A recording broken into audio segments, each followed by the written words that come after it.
Ignition sequence has started. 6, 5, 4, 3, 2, 1, 0.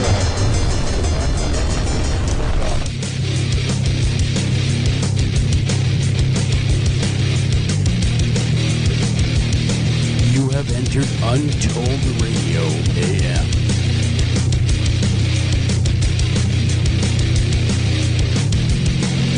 And now broadcasting from a secret location, your hosts, Joel Sturgis and Doug Hychek. And welcome to this edition of Untold Radio AM. I'm your host, Joel Sturgis. Right along with me is Mr. Doug Hychek. Tonight we got a great guest on tap. We have from Breaking Bad and many other movies. We're going to be joined by Jesus Payan tonight, Jr., and he has been investigating Bigfoot, well, man, for like 30 years, for a very long time. He's had an interest. And I know when when Doug first brought the show to me, I was thinking, what does the star have to do with Bigfoot, until I read his bio, and I think you also will be very pleasantly surprised at what he brings to the table in view of Sasquatch research. He is big into it. He was also part of the Falcon Project. He has been researching it heavy and had some of his very own Sasquatch experiences. You're not going to want to miss that. Again, Jesus Payan Jr. at the bottom of the hour, so you're going to want to catch that. Doug, how are you? Doing good. Doing good. Yeah. So it's been a kind of a crazy weather week. It's been kind of we're burning up here. We got wildfires not an hour away from me, raging away. So up by the Ely area. So our prayers and thoughts are with them right now as they battle that. Right now it's taken over 900 acres, but it's growing. Yeah. There's if it just as long as it doesn't get into the blowdown area. That's what they're worried about. That's exactly what they'd mentioned tonight in our local news. Yeah. Was worried about it reaching the blowdown area from 99. Can you believe they still have blowdown from 1999, the BWCA? Which was like, oh my God, it probably was 30, 40 million trees tipped over. Yeah. And it's what I guess is a couple things that amaze me. Number one, why they have not cleaned this up after this many years? And number two, if they don't have the ability to do so, why has legislation not been introduced to allow that? Well, it's a thing where there's always that argument. That's what's going on in California too. You know, they don't do the clean out. And so the fires rage in California. And if you're going to have homes in danger, you need to clean the forest out. Yeah. If you don't have towns and forests, fine. Okay. I guess it can burn, and probably, certainly there's good that happens with a forest fire. Pine cones open up. All the brush gets cleaned out. Things are renewed. But there's been a big argument. It's like, oh, the blowdown was natural. We just shouldn't leave it and, let it rot and fertilize it turns into soil eventually, which is how the soil was made that was there. So I get the arguments on both ends, but if they get a fire in there, it's not going to be pretty. No, that's the problem right now. Right now, the only thing that has been impacted is a few cabins. Yeah. And no one was there. They were vacant cabins, which is horrible for those property owners to lose their cabins. But if it does shift south, Ely's in the crosshairs. Yeah. And that could be very bad. If it got into the blowdown area of the BWCA, which, by the way, was caused by a 100-mile downburst, as I remember. Yeah. Covered a vast area. If it gets into that, they'll be probably one of the hottest fires ever recorded on Earth. Take that to the bank. Yep. That would, it is just, I would say tinderbox, but that would be a vast understatement. Yep. Not kidding. All right. Yeah. If it makes it there, it will be a very hard fire to contain. Yeah. So they're predicting rain for our area next few days. So Hopefully that happens, that we get some help that way from Mother Nature. But we will see. We'll keep watching and see what this thing decides to do, what Mother Nature decides to do here. Oh, man, I got this cool picture from a friend of mine. I posted it on my Facebook page because this guy made a werewolf or a dogman model. Life-size, I saw that. So, you did see it. And you saw the details on that thing? It's just like, oh my goodness. It is amazing. It is a very amazing, because it even has veins, and oh yeah, you can see the hair is perfect. Yeah. And it looks like obviously it's like from a movie like Silver Bullet or something like that. I'm sure when was that picture taken? Is there a date Today? on that? Today. Well, he made that today. Oh, so he finished it. Yeah, it looks great. Yeah. But it looks authentic. But picture now, and I posted on my Facebook page if anybody wants to see it, but I posted about why I or anybody else, any researcher, cannot buy into a still photo. Let's say you put that creature that he made in the woods, stood it up in the woods, put it a little behind a tree, took some photos of it. Mm-hmm. People would be all over the internet going, oh my God, it's real, it's real. Yeah. It would be really bad. And then I thought about all of the blurry photos I get that are just completely blurry. And I feel bad for the people taking those or sending them to me, because if a really clear photo is going to do zero good, then why would a blurry photo? Yeah,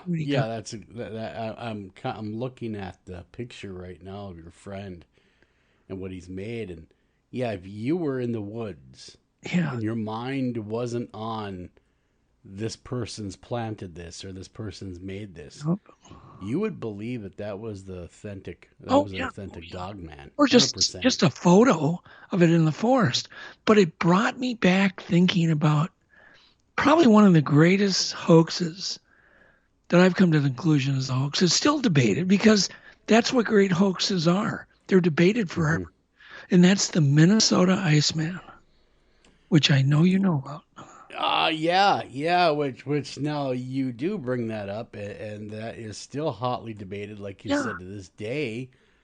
I never saw the Minnesota Iceman. I missed it, maybe.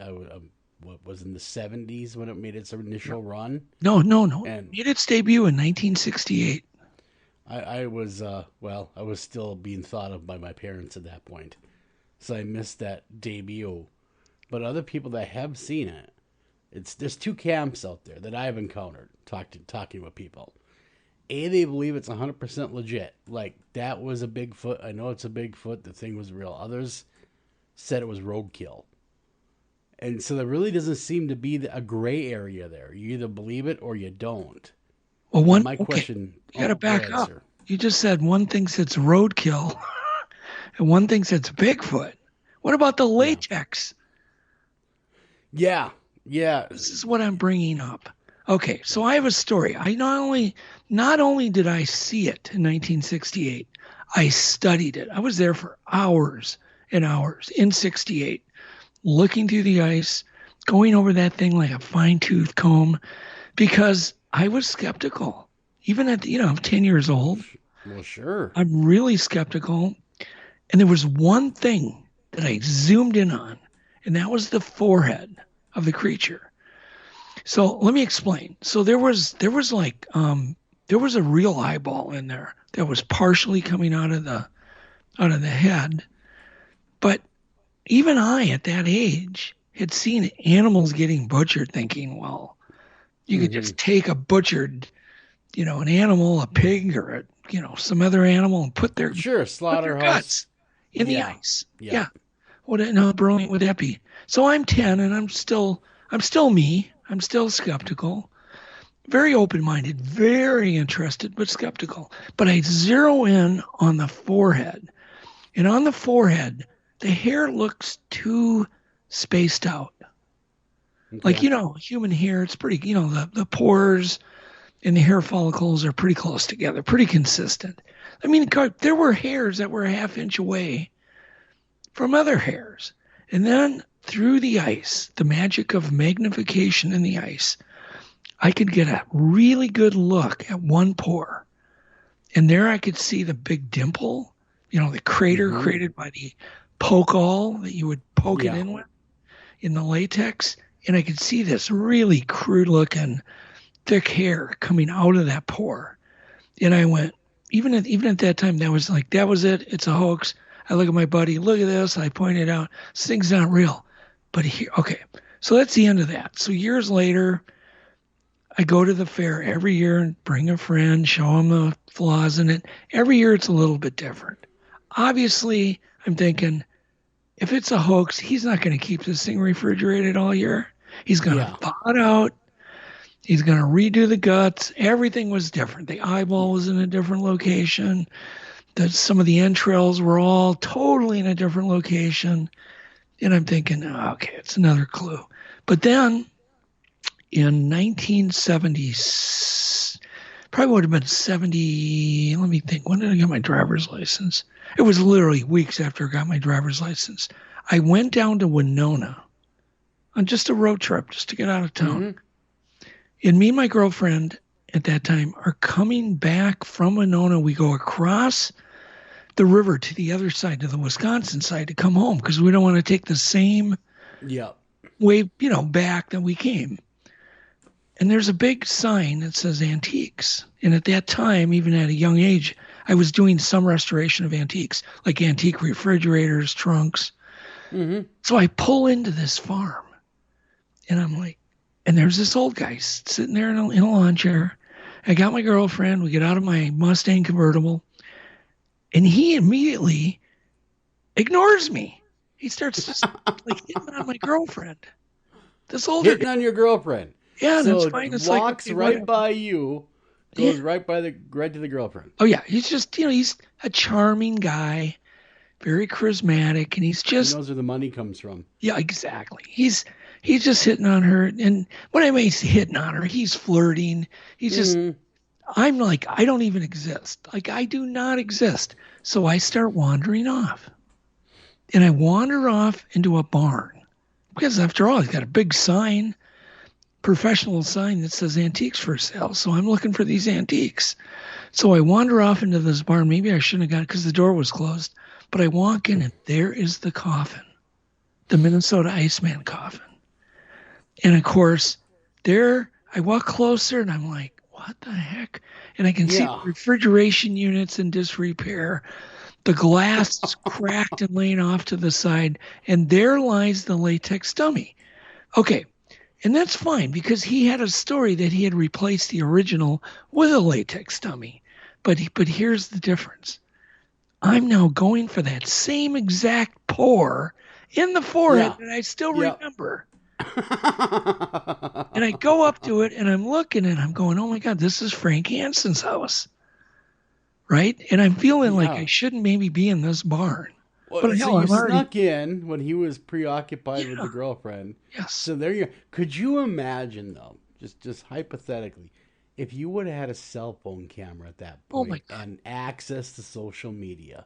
Yes, but it still wouldn't have meant anything because I think it was, maybe years later. I don't know the exact year, but years later he did claim that he had replaced the original because he was afraid of being arrested with a latex dummy. But I saw this before that claim, I believe.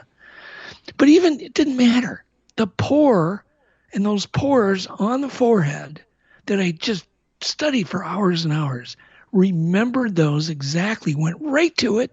There was the same one pore. So literally one pore with a hair coming out of it, that I knew that this was the same thing that was in that ice in 1968 that he did claim at that time was real. And so for me, it's always been 100% hoax, even though I'd love to have had it been real, but it wasn't. Have you ever talked with him since? Or I mean, he's long since dead now. He's passed, yeah. But before that point, did you ever have a chance to talk with him as an adult. No. And you and him discuss the Iceman and what you saw, and just curious what his I talked to him. I talked at the fair, of course. As a kid, he kept having to shoo us out of there because we wouldn't leave. He'd say, "God, you guys didn't need to leave. You've been in here and over, an hour and a half." And we're like, "Just a little longer, please." Just a little bit. Just 10 more minutes. Just give us 10 minutes. Yeah. Well, there was a lot to examine. I mean, you had to hone in on one little area because some of the ice was very cloudy, full of bubbles, and somewhere it was just crystal clear, So my point is, if you were to take this dog man that I posted up on Facebook, froze him in ice, laid a pig's eyeball, made it, come up with a story how he was shot in the back of the head, and blah blah blah, there would be people that would be fooled. But here was the topper. Here's the good part. A guy by the name of Ivan Sanderson. He examined this thing, and apparently when they were examining it, they leaned on the glass and broke it. And a bunch of fumes came out of the glass, of real blood, really? Kind of rotten flesh. Yeah. That was the cincher for those guys. Yeah. But little did they know that would do the same thing. If you took and froze a bunch of pig guts all out in the open in your freezer. Right. And you let it sit in there for a year, half a year, a month or whatever, and you cracked your door open, you'd get a woof too. Yes, you would, yeah. Because it doesn't matter what organic material it is, whether it's pig or cow or what have you, it still get produced that same decay. It doesn't matter if it's a Bigfoot or a cow. Yep. So, and that was what led them to believe it was real, because the stench of guts that they got. Well, I think that was, it was obviously, examining the thing, because it was an amazing model, like the dog man I just posted. Yeah. There was a lot of technology with, latex and hair. It was new back then in the 60s, but it was being perfected. And I would imagine that it was just all the details, the story. Frank, he was very convincing. Sure. The problem was he kept changing his story. First it was shot in Minnesota, at the Whiteface Reservoirs, I remember. Yeah. Which is the story I remember. Then it was a Russian trawler picked it up. Then it was some other story. And then he started displaying it, which was pathetic, with the thing thawed, and just which was I never paid. I knew that it was just a hoax, and of course I wouldn't go in and look at it anymore. But it was really the Ivan T. Sanderson it was written up in, I think, 14 Time magazine. There were a number of magazines. And Argosy magazine, and that's when it just went nuts, and everybody knew about it and thought it was real because of the examination. Yeah, there it was. Yep. And authorities saying in that magazine that this is the genuine article, when clearly it was not. And by the way, while you're talking, I tracked down the owner of Minnesota Iceman today. Yeah, it's still available to go look. Yep. Museum of the Weird. Owner is Steve Boosty that has it. So if you're in Texas, he bought it. Austin. He bought it on eBay, Joel. That's what I was reading. I was reading the how he came across it. He bought it on eBay. I literally was say how much. I was going to buy it. Were you really? Yeah. Oh yeah. Because I got cool. told about it right away the moment it hit eBay, and I'm looking at it and going, "Oh my God!" And I just didn't see the value in this. Yeah, but could you imagine the conversation piece that would be? Oh my God! Could you imagine that in my garage? or going to conventions with it. Yeah, I know. It's just not me.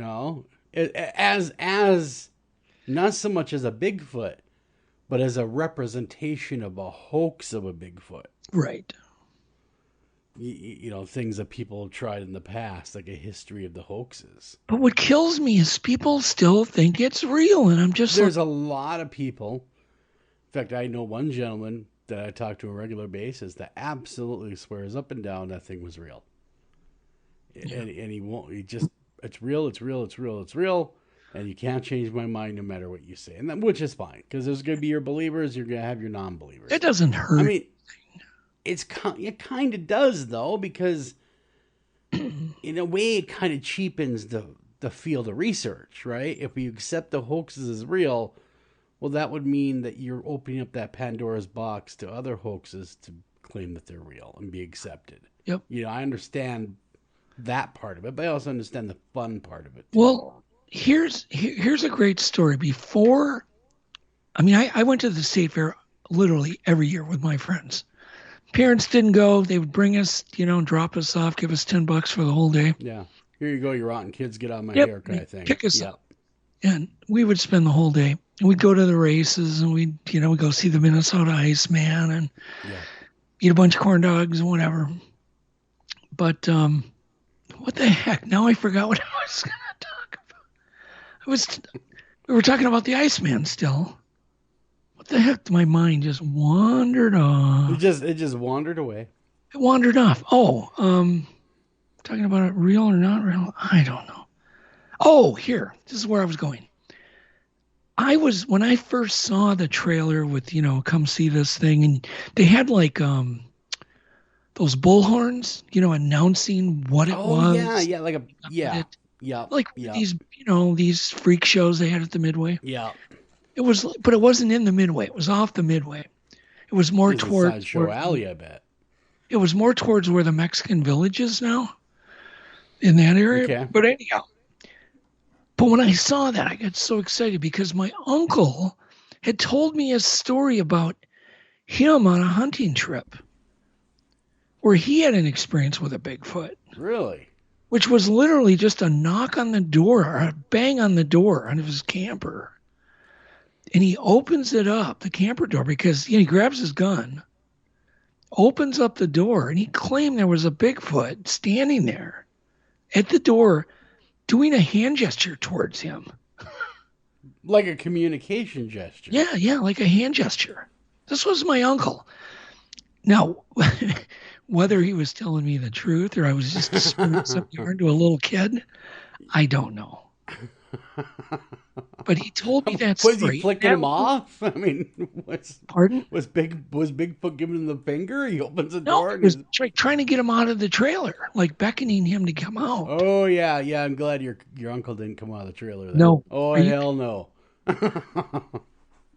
And this happened, by the way, up near Ely, where the story took place.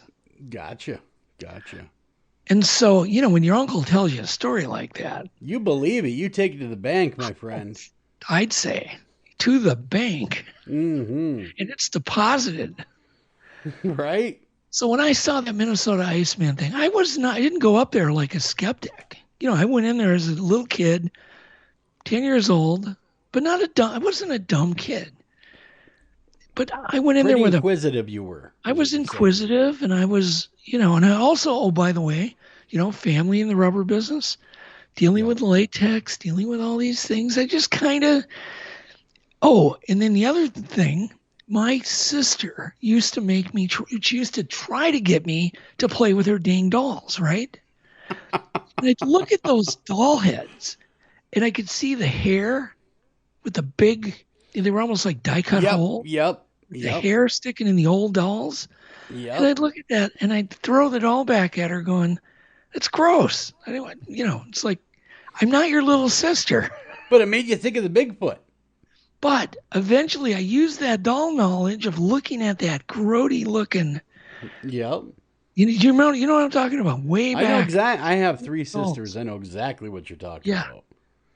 And of course, she didn't have a little sister, so she tried to turn me into her little sister, but it didn't work. Yeah. No, thank God. I would not play dolls with her. Of course, she might argue with you that I maybe got conned once. Well, you might have indulged her for a minute or two. She was good to me, but it was that doll hair that when I went in, how you connect dots? And when I saw that same pore like her doll, in the rubber, and I went, that's it. Then I'm done. Just not real. Doesn't smell right. Didn't pass a sniff test. Nope. And were you disappointed when you realized it was a fake at that point? Sure, of course. Like, oh, man. Yeah, plus I probably thought, well, my uncle's lying to me now too. Okay, what's the best hoax you ever saw? Come on. I think I think the Minnesota Iceman, because think how brilliant it was. So that you is take true. them off, and then you lay layers of real animal entrails over it. So that looks, I mean, you can't fake and test. And then you freeze it, though, so no one can actually touch it. Yeah, you put it under ice.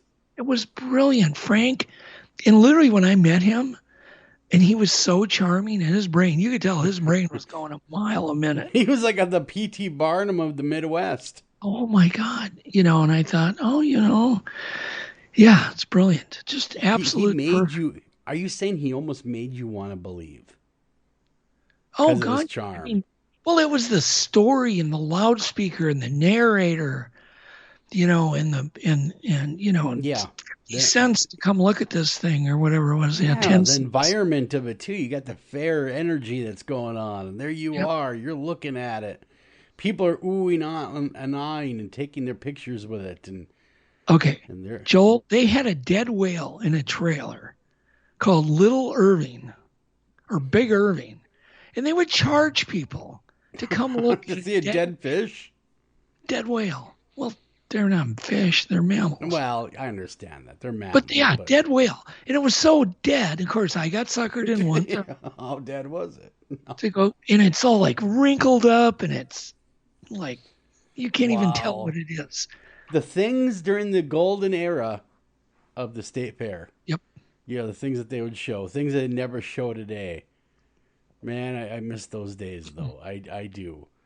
But it was, it was a time of awakening, a time of figuring out what's real, what isn't real. Oh, yeah. Because it was a time of fun, too. Yeah, what's a con? The freak shows, some of them were, kind of like, I don't really think a guy can stretch his arm 10 feet. Yeah. What's unfortunate is they don't have those shows up here anymore. I don't think. The sideshow attraction. That's a day gone by. That is a long day gone by. Oh, they had one. They had one, Joel, where they had this so-and-so gorilla girl, right? And I got suckered into that one. And we knew it was going to be fake when we went in. Yeah. And we knew it would probably be cheesy and the effects would be cheesy. And it was really cheesy. It was worse than even we could imagine. But, they took our 10 cents or whatever. Those are good old. Hey, did you hear really quickly for anyone that's listening in the Minneapolis, St. Paul area, that the Back to the 50s car show is back on? Back on, yeah. It's back on. Good for them. Yeah. Good for them, because I know they had canceled it, and now it's back on.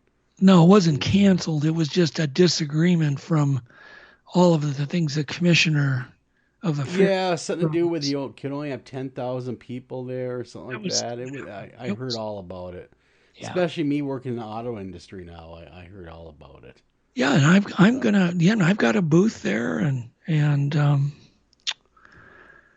so we had to cancel all of our plans, and now we're back on, and so we're gonna have our booth back up.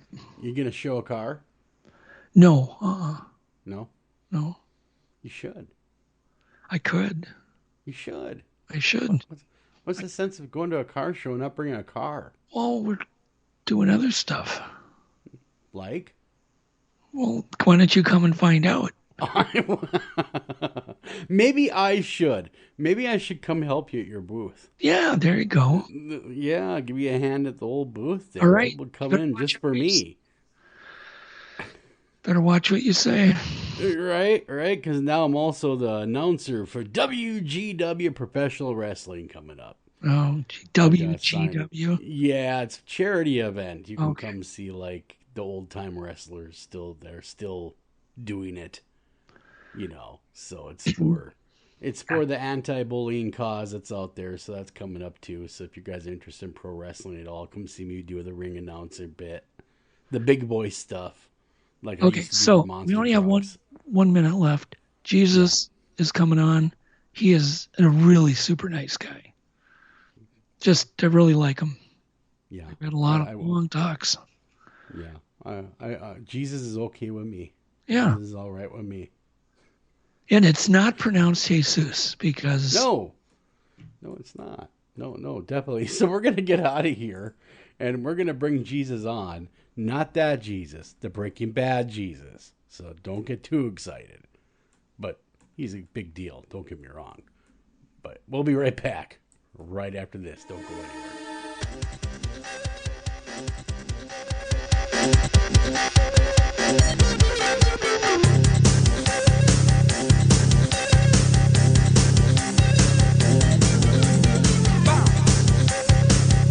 Hi, Tom Bodette. If you can hear me, then you have an internet connection, which means you can do cool things online, like listen to streaming radio, obviously, or watch a video of a monkey washing a cat. Let your freak flag fly. Or you can book a room at a great price at Motel6.com. Isn't the internet wonderful? Everything you want right at your fingertips, and whoa, did not need to see that.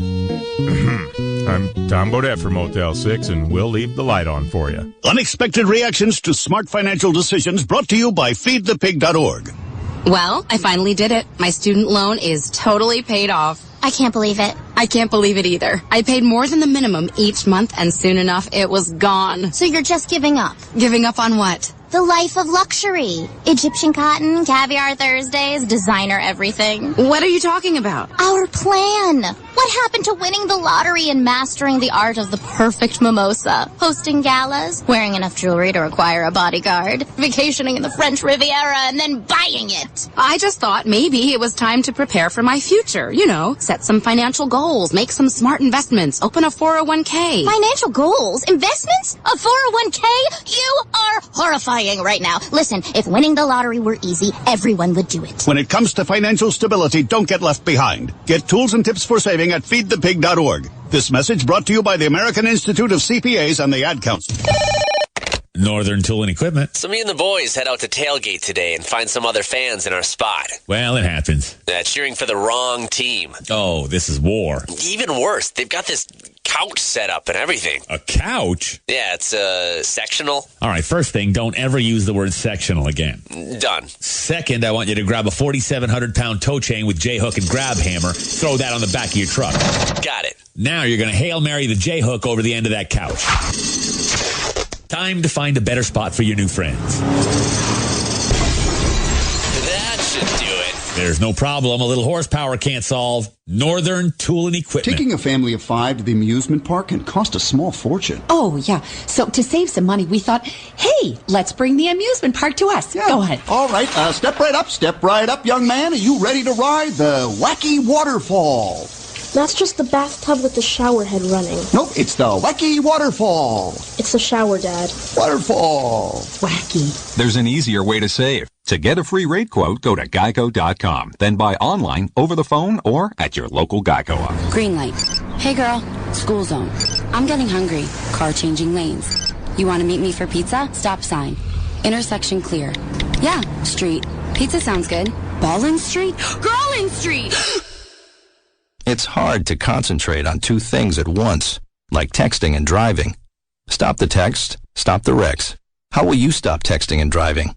Tell us at stoptextstoprex.org. Brought to you by the National Highway Traffic Safety Administration and the Ad Council.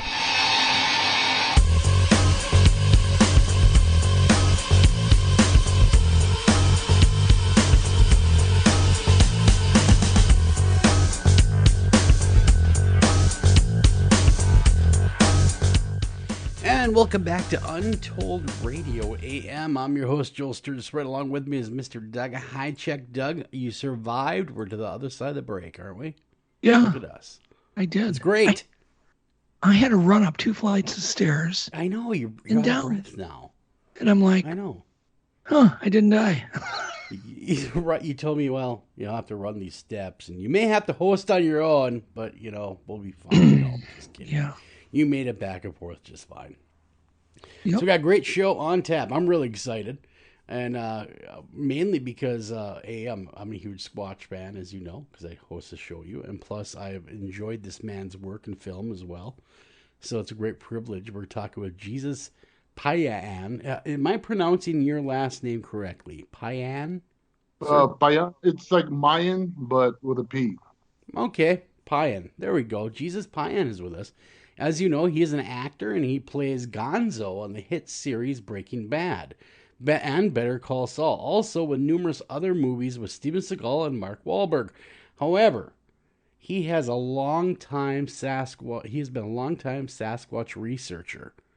The Sasquatch, his first encounter with Sasquatch was through, for a lot of you, the book by the author C. Clarke's Mysterious World at the age of 5.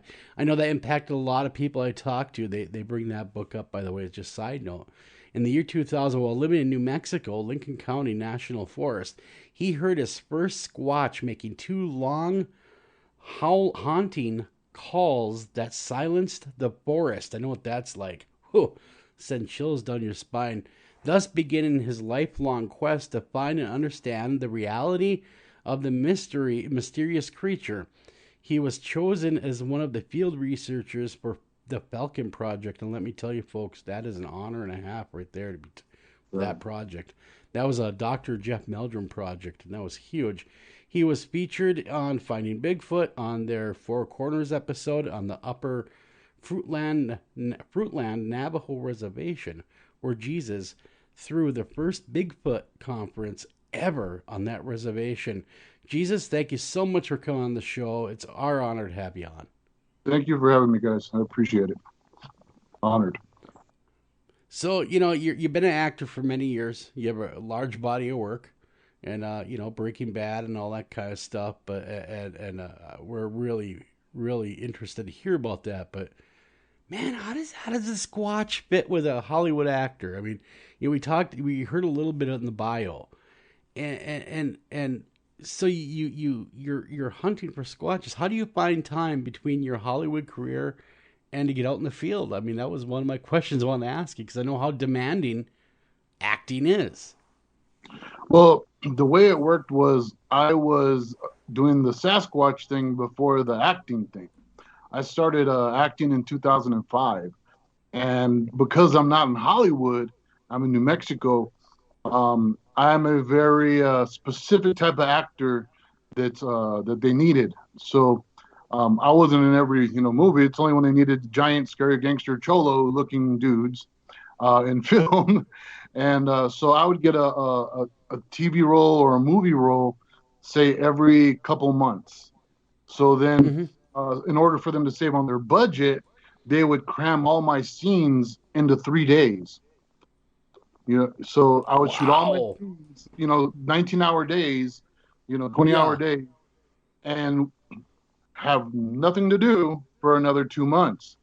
So in between my movies and TV shows, I got to enjoy life and go hunting the mysterious, strange things out there that go bump in the night.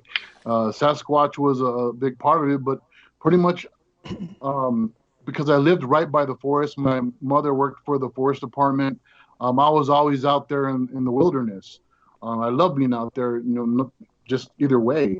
And so just being out there all the time, I kept on running into, I guess, Sasquatch-esque stuff because I like doing photography and whatnot. And I'd hear weird things, and then when I'd get home, I'd search through my photos, and I'd start finding them peeking at me.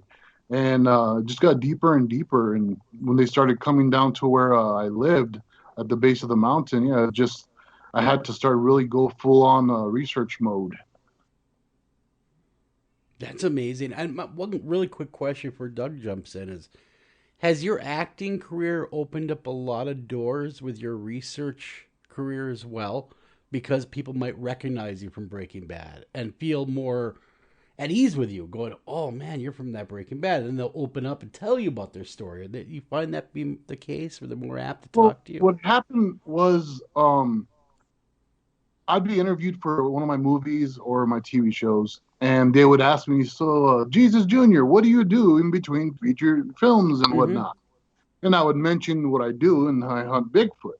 So because of that, these other researchers out there and radio hosts and bloggers, and they would call me up and ask me if I would be on their shows, which is how I ended up on Finding Bigfoot. So I would say it opened up a lot of opportunities in that realm of being heard.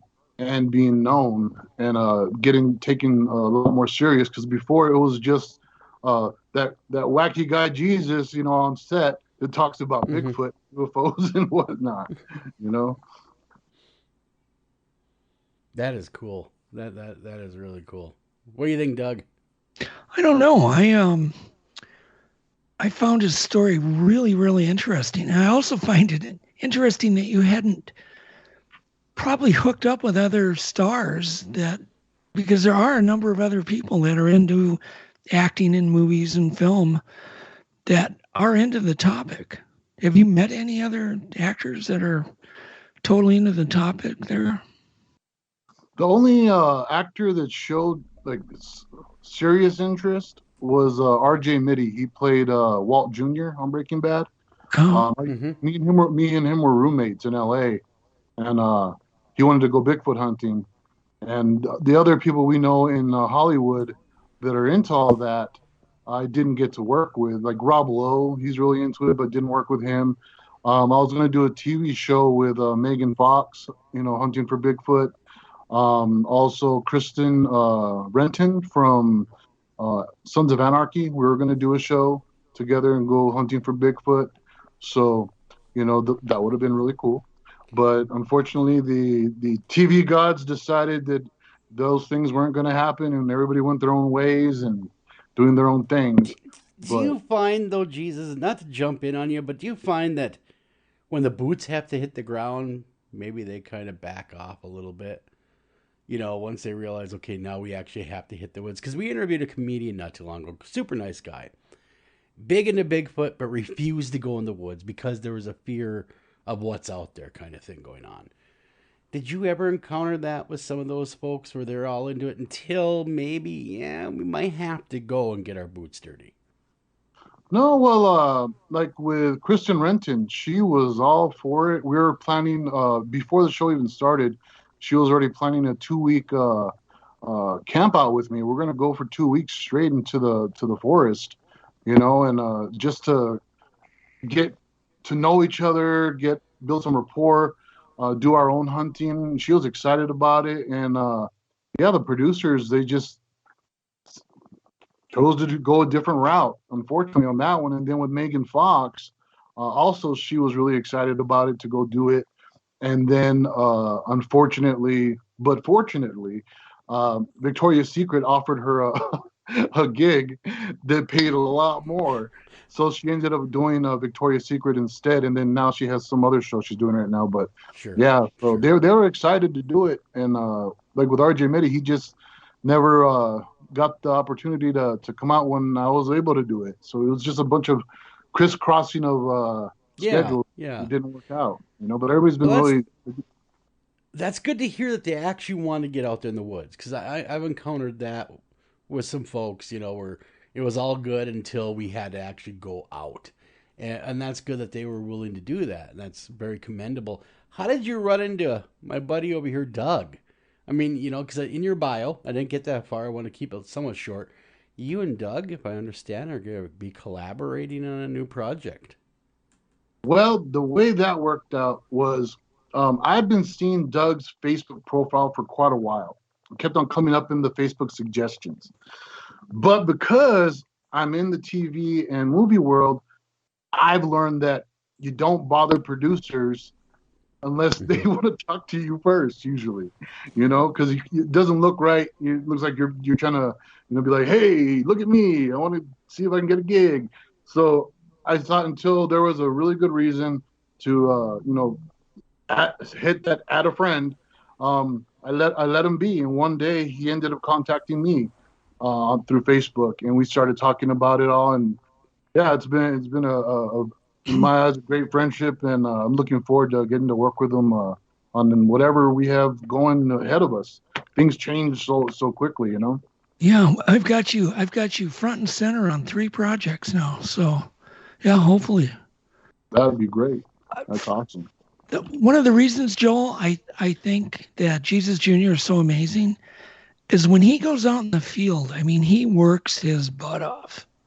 Yeah. He's so enthusiastic about everything he does. I've also got him in front and center on a crime show. And just his work ethic alone makes you want to work with this guy. Yeah, that's infectious. Fine.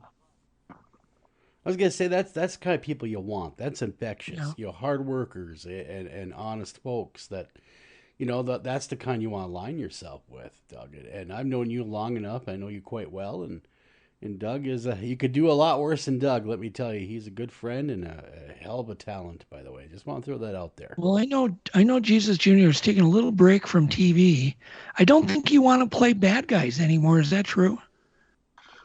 Well, after you know, all the years and all the shows I did, the bad guy thing, I had a lot of young kids as fans, it turned out, and I was visiting lots of schools, and it started to get to me that they were looking up to me in the wrong way, and I had to explain to them that it was just I'm playing a character, and that's not something that you want to look towards as a goal in life.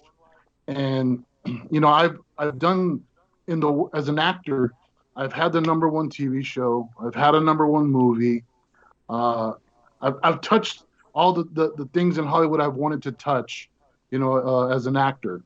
So I felt comfortable saying, you know what, it's time for me to step back, pursue my other goals in life, because I've reached the ones that I had set out to do in Hollywood.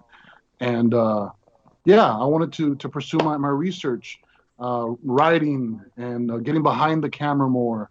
And to me, that right now, that's what's fulfilling. I'm a married man now, finally, after 40-something years. And, you know, time for me to settle down, not be worrying about Hollywood parties and all that, the brouhaha. Did you ever... Sorry.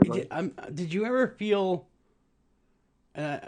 like... I don't want to say an outsider in Hollywood, but did you ever... I know whenever I've had to deal with Hollywood, personally, working in radio, I've never really felt like I fit in with that crowd. I mean, just because I'm a Midwest guy, grew up in the Midwest, have those sensibilities, and you're from New Mexico, which is pretty far from Hollywood. So, you know, it's hard to swim in that pool when that's just not how you were raised or brought up in that environment. The unique situation that I was in is before I was acting, I was a bodyguard, a bouncer. I was a bodyguard to celebrities. So I had been in that world to an extent and was known in that world, but as a real tough guy, you know, not just the movie. Yeah.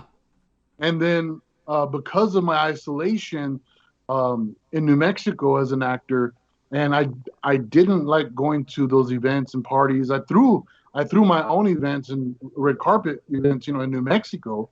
But it was really odd because, just like you said, you know, not feeling like I was part of it.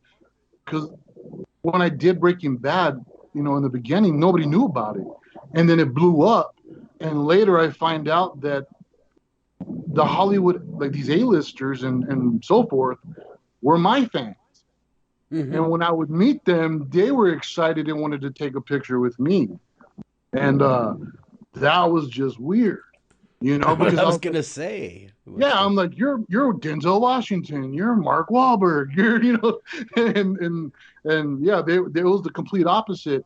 So it was very surreal, like hanging out with Bill Paxton, you know, God rest his soul. But it was surreal, and I still didn't feel as one of the gang because I was like the actor's actor. I didn't get to hang out with them really on a different level, which it was just so odd. But that's a great question. Nobody's ever asked me that. Thank you. So back when you were doing Breaking Bad, you worked with Raymond Cruz, who played Tuco, who probably played the most vicious gangster on TV ever. Oh man, yeah, that guy. What was it like to work with him and to watch him probably come into that character and then come back out of it? And because I'm sure he was just a nice guy like everybody. That was the weirdest thing on earth. I'll tell you that because, you know, by blood and DNA, I'm Mayan Indian. I consider myself a Native American, or however you want to look at it. But growing up, I was a Chicano, a quote unquote a Mexican, Cholo, you know. So I grew up watching, you know, Blood In, Blood Out, American Me, these gangster movies, you know, Chicano gangster movies, and he was in a whole bunch of them, right? So, you know, I had never seen him out of character, and I hadn't experienced Hollywood yet because Breaking Bad was like this, maybe the third thing that I had worked on, you know, in my career. So I'm on set. He was already in character, so I didn't get to see him before that. We just met. We were on set. He was in character already, and yeah, he was, you know, doing his thing. And to me, that was normal. That was, I came from that background technically, you know, and I was used to that, so that wasn't weird for me.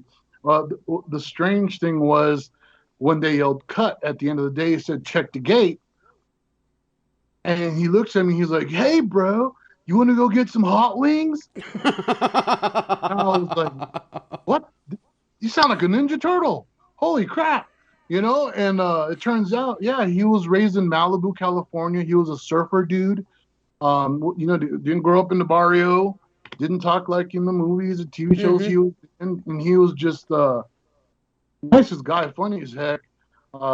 He followed me around all over Albuquerque because I was doing tattoos as a side work, you know, in between film, because I couldn't have a regular job because I had to be on call at any time there was an audition or whatever to be available.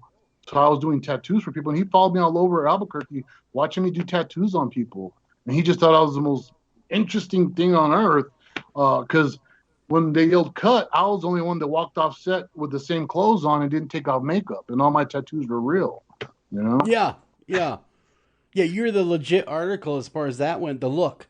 Yeah. You didn't have to change anything, where everybody else had to change. I kind of know where you're coming from, because years ago, I used to work with the WWE, and they would do their promos. You know, like you'd see them come on. You know what I'm going to do to you? I'm going to take you down to the parking lot. I'll pound you.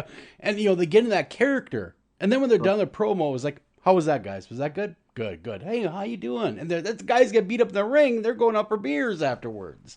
Right. You know, that guy, it's such a strange thing when you see people come in, skilled people especially, come in and out of that character. It's like, wow. It was a total change in who they were.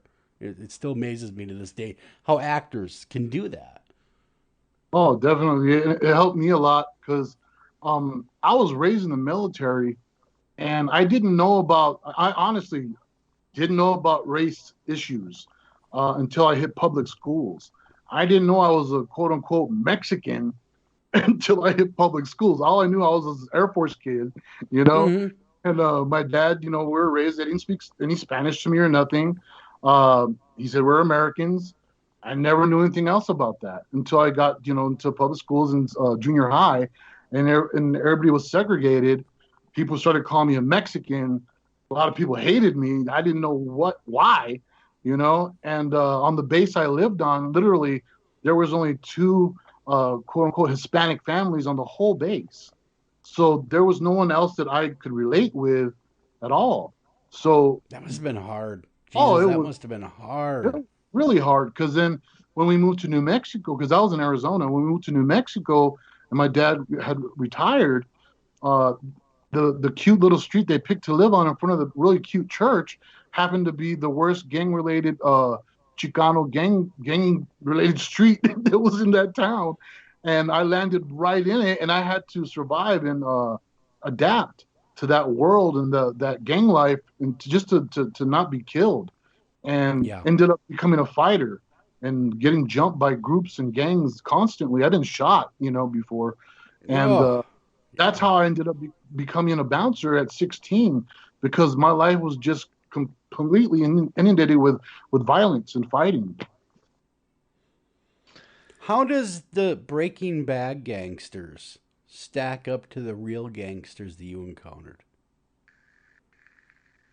I would say they did a really good job on portraying both sides, because I've seen every side of the gang world across the United States because of my bouncing. I became a cleaner, kind of like Patrick Swayze. I would travel, I'd get calls and travel to different nightclubs or strip clubs or whatever to retrain security staffs. And each club had a different problem, either with mafia, with bikers, with crazy, you know, You name it, I've dealt with it. You know, I was in Compton, Watts, Chicago, and Dallas, and I mean, the list goes on. And on Breaking Bad, that was one thing that I did help with. I did tattoos for them, fake tattoos for them. My brother-in-law was a police officer that broke down the meth labs here in New Mexico for Albuquerque. So I had extensive knowledge on all that too. And you know, I dealt with a lot of the different things in the gang world, like I told you. So a lot of the different shows I got to help advise. So they did really good with what they had and what they portrayed, especially with the narco stuff.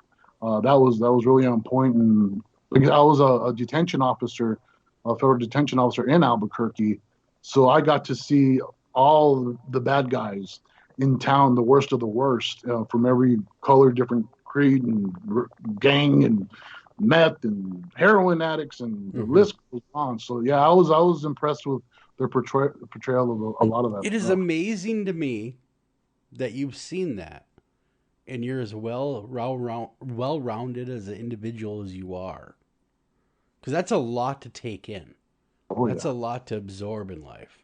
But yet keep that sense of humor about yourself and keep that grounded personality. It just, it's just amazing. You know, through the grace of God, so as they say, there go I. Yeah. Well, Doug, do you have any?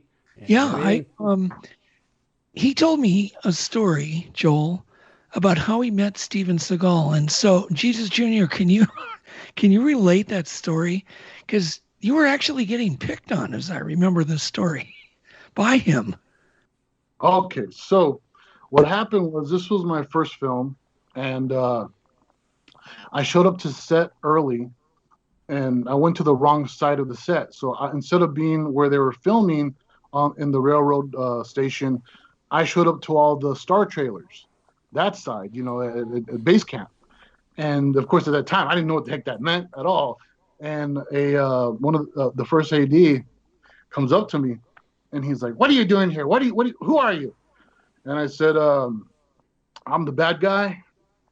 And he looked at me and he goes, "Makes sense. Come with me." Right? So he takes me to my trailer, which wasn't my trailer, and he puts me in his trailer. And I'm just like, wow, they treat extras really This is well. great. Amazing. I like this. And I'm like bored, you know, and I'm sitting on the steps of the trailer, and a couple of the other stars are walking by of the show. A couple of young guys, and Jaden York, he played in the Gridiron Gang with The Rock, I believe, right? And he's like, "Hey, man, you know, what part are you playing?" And I was like, "I'm the bad guy." And they're like, "Makes sense. I'm gonna come hang out with those guys." So I was like, "Sure, dude," you know, and I'm hanging out with them, and we go to the trailer, and we're, you know, they asked me if I could rap. I said I could beatbox, so they're rapping, I'm beatboxing, we're having a grand old time, and hear a bang, bang, bang, bang, bang on the door. Open it up, it's that AD again, and he's like, "You come here right now! You lied to me!" And I was like, "What? What do you mean I lied to you? You said you were this guy, and you are not Danny Trejos." And I was like, "I never said I was Danny Trejos. I just said I was the bad guy."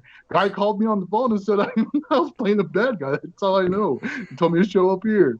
So he takes me over to the right side of the set, sticks me with all the rest of the extras. We're by a train carts, and, you know, there's me and like 15 little guys, you know, and don't look like gangsters.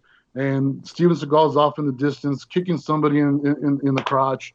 There's a car on fire, and this little lady keeps on calling and saying, you know, "Where's our Jesus? Where's our Jesus?"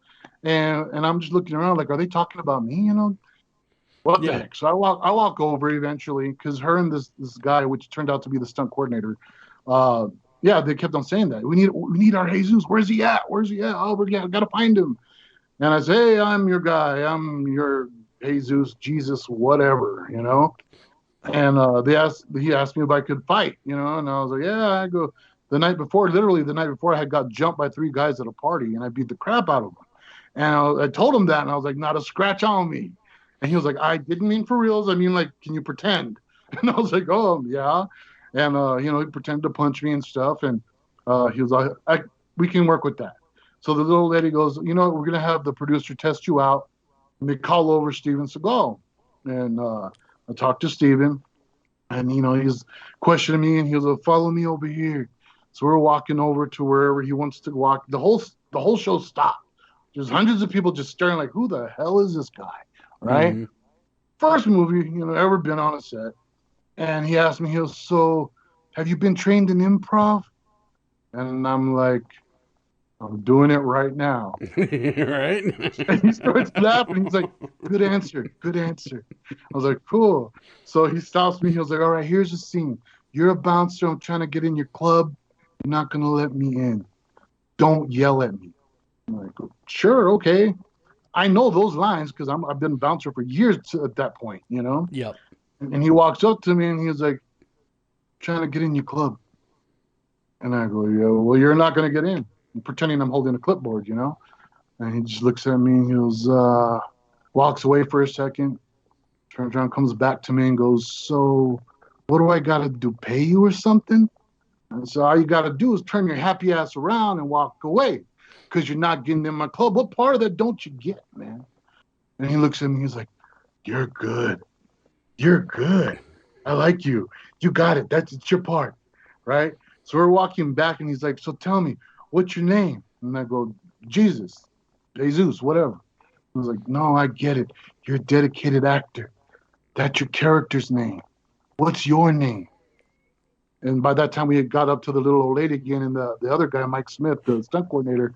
And I go, that's my real name. She called me. She was like, where's my Jesus? I lifted up my shirt, and across my stomach in Old English, I have tattooed Jesus. You know, and I go, Jesus. and he's like, holy moly, you know, and the little lady's like, this is a divine intervention. And yeah, he goes, you know what, meet me at my hotel tonight so we can fight. And I got to go to his hotel that night and we beat the crap out of each other. And that's how I started my acting career. Wow. Damn. What a way to begin. So how did that fight go? Yeah, I was going to say, it was a real fight? Or was it was a real fight. I ended up with a bloody lip, and he almost broke my arm. But he couldn't take me out, and he couldn't flip me because at the time I weighed about, I'd say easy 400 pounds. I'm down to a petite 330 now. But yeah, you know, I'm a professional martial artist too, and yeah, we made a mess in that room. Oh my God! Well, he's a real he knows what he's doing. So he's legit. What are your thoughts of Steven Seagal? And because you did a number of his movies. Yeah, I did 3 movies with him. He was always nice to me. The rest of the crew didn't like him. He loved messing. See, as an actor, after being on so many sets, you get really bored, and it becomes just like, you know, same old. And he likes to prove that he is not a joke. He likes being taken serious. But he's a big guy. He's 6'5". Okay, so he's bigger than me. I'm 6'3" with some good boots, 6'4". But he's a big dude, and so like all the stuntmen are scared to fight with him because he likes to really make contact, you know. And me, all I've known was real, you know, working in prisons and doing all the stuff that I did. I thought that was awesome and fun, and he was not used to that, somebody liking it. So when I'm doing the films, you know, with them, all the stuntmen would tell me, get pads, wear a cup, pad up, man. He's gonna kick you in the balls because he liked to kick people in the balls, and that's not a myth. He will kick you in the nuts if you give him a chance. And so I would never wear pads, and he knew because I fought him, and he knew that if he cheat shot at me, that I'd knock the crap out of him right back, you know? Yeah. And yeah, I'm not some little dude, you know, that's going to be like, help me. No. So, yeah, anytime you ever see him hit me in the movies or anything I did with them, it was real. I was really getting hit. And, but yeah, he that's why he liked me, I think. I wasn't scared of him. I enjoyed it. I thought it was awesome. he told me one day, he goes, you know I could kill you, right? And I go, well, yeah. I was all imagine that one day somebody's like, hey, have you seen Jesus around? And they're like, no, dude, you didn't hear? He's dead. They'd be like, what? He's dead? What happened? Got killed by Steven Seagal. What a way to go out. Is that a cool story? I go, that'd be a cool story. He was like, that's why I like you. So he was super cool to me, but nobody else liked him at all. He was intimidating. He was intimidating. Yeah. Yeah. You can imagine that, what is it, Vladimir Putin wanted to meet him, because he's a tough guy. Yeah. Yeah. Yeah, it's crazy. So Steven Seagal, he's the genuine article, is what you're saying. He actually does know how to fight. He actually, is the real deal. He's the Along with you. non-Japanese person that was given permission by the Yakuza and the powers that be in Japan to be considered a master and teach a school of Aikido in Japan. So he's considered a master there. He's a 7th degree Aikido black belt. Wow. And so then one of the next stars you worked with was Mark Wahlberg. And just so you know, I don't even know this, Mark Wahlberg's brother, Donnie, became the Monster Quest producer. Took that job away from me. Really? Yeah, Donnie Wahlberg did. I did not realize that. Yes. I worked with Donnie too on a TV show called In Plain Sight. Yeah, he did. So they added a name to Monster Quest called Ancient Monster Quest, and then they had Donnie produce it. Huh. And you can only imagine how I felt. It's a small world. You gotta have a sense of humor. But anyhow, so the Wahlbergs keep getting me, but now you ended up dealing with Mark and Denzel Washington and Two Guns. How did that? I mean, it looks like I have still not seen that movie, but it looks super funny. It's a really good, not because I'm in it, but it's a really, really entertaining, fun movie. They did a really good job, and the casting is ridiculous. You got Mark Wahlberg, Denzel Washington, Bill Paxton, James Edward Olmos. I was just like, holy crap. All at one time, I had all these guys in the same vicinity as me. And I'm in the trailers and on the IMDb, it was us together in IMDb right next to each other. I was like, whoa, that was just holy crap to me. And was that kind of like your bucket list though, right there to meet all these guys? And there they are, one movie. All in one, and it was wild because like Edward James Olmos was like, for Raymond Cruz, that's like he was the godfather of gangster movies in the old school movies and everything. So yeah, like I said, I had all the top right there. And again, like I said before, it was weird because by that time Breaking Bad was huge. And they were all like, oh, you're the guy. And I'm like, yeah, but you're the guy. I'm like, no, you are. And so Edward James Olmos, he had his godchildren, which are all grown-ups, on set, and they were all excited to meet me. They're taking pictures with me and selfies, all that stuff. And we're about to film a scene where James dies, and they're all asking me questions about Breaking Bad and everything. And we hear, hey, guys. And we all stop and look over, and he's right there by the truck he dies next to. And he's like, I'm about to die here. We're like, sorry, we're paying attention. Sorry. I was like, oh my God, did Edward James almost just get mad because his kids were fanning out to me?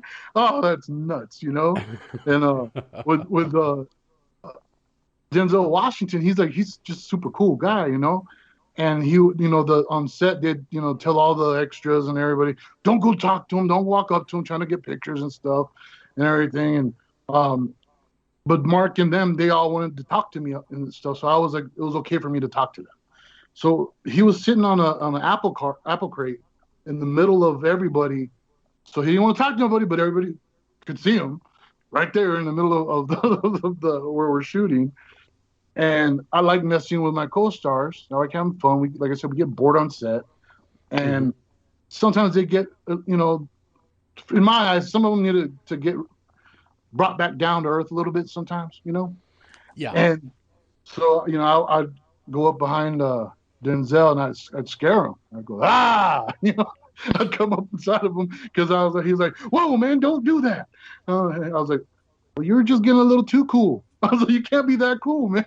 I was like, that's dangerous, and he'd crack up and stuff. So, between another scene, I have to tell a story because it's fun. We're doing a chicken coop scene. It's between scenes. We're sitting behind this chicken coop. It's me, Mark, and Denzel, and they're talking about Wesley Snipes because at the time he was still in prison for the tax situation. Yep, I remember that. So they start talking about jail, and Denzel asked Mark, hey, have you ever been to jail before? And Mark's like, yeah, I was in jail for 2 weeks when I was like 16 years old, did some real stupid things. He goes, what about you? And, to Denzel, and he's like, yeah, well, I might have spent a couple weeks, somewhere. He goes, for getting in a fight in a bar. He goes, and then they both turn to me, and they're like, and you? Right? And I'm like, oh, here we go.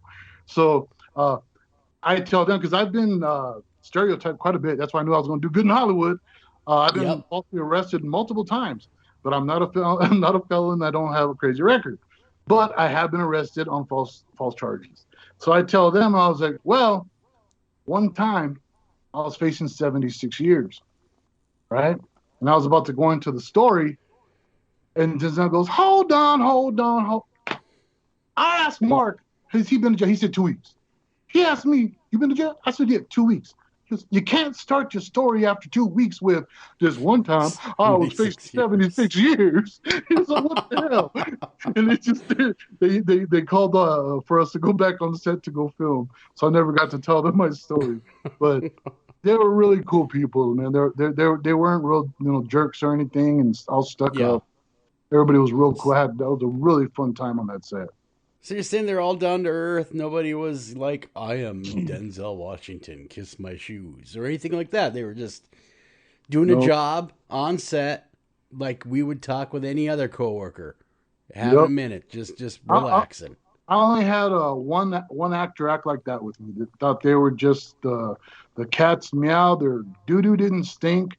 That was, what was that show called? The Mentalist, the blonde guy? Yes. Yeah. I forget his name, but he was the Mentalist. And, on any movie I'm doing, it's customary you go introduce yourself to your co-stars, Claire Forlani was on that movie. But a few other really cool people. It was called Not Forgotten. That was the movie, Not Forgotten. And Chloe, that little girl that was in Kick-Ass, that she. Yeah. I know what you're talking about. Chloe, the real cute little lady. Well, she Nicolas Cage's daughter in Kick-Ass, the one that. Yep. And so, I'm introducing myself to Claire Forlani. I didn't realize that she was British. Because all her roles I've ever seen her play, where she speaks with an American accent, and I was just like, whoa, mind blown, And then I went to him to introduce myself, and he was like, why are you talking to me? You're nobody. He's like, don't talk to me. Jeez. Fuck you too. Okay, just saying hello. Bye-bye. And excuse my language. Apologize about that, but that was what I told him because that was the rudest dude I ever dealt with. But how do you work with somebody after that? How do you work with somebody after the introductions are like that? He's the one that I was going to beat the crap out of in the film. And I was kicking doors in and all that, so it kind of helped. It gave you a little motivation. Did you go all method on him at that point? I went as much as they'd let me. Yeah, it was good times. That sounds like you've had some wonderful times on set. And an adventure house. Like I said, I've had my fun. I am completely happy and okay with doing this other thing because I get more excited with Bigfoot. Yeah. UFOs than I ever was doing that stuff. Well, what did I read in your bio though? You saw a Bigfoot. Yeah. You saw a Bigfoot, though. I mean, very few people can say, "Hey, I saw a Bigfoot." He actually filmed it, Joel.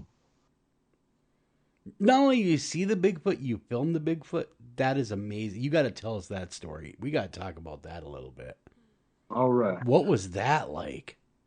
That was unexpected, one, because while I was trying to find Bigfoot to film, I couldn't find him. I could never catch him.